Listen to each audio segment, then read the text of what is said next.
न सोटो हुई बदनामी देख ली जे कोई।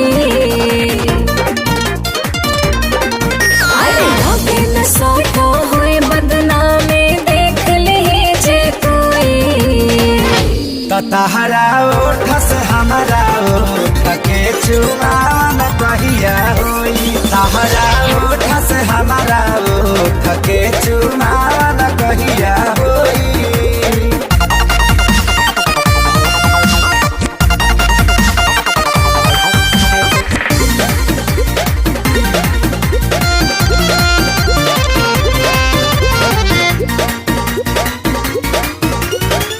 तारा जाई बुरानी हमारा जैसन लइका बीच के दिलवा में फोटो धाला घींच के हो।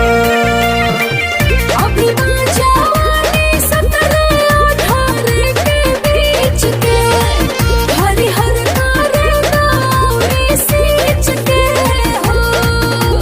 तबले तरतिया काटे के पारे अकेले सोए सोए।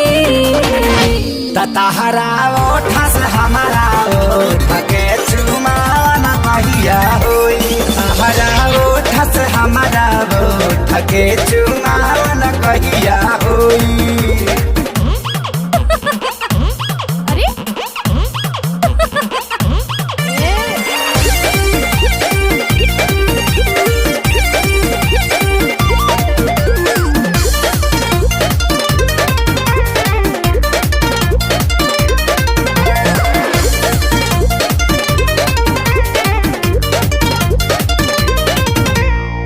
भीतर से लागतारू रानी भले काचा हो।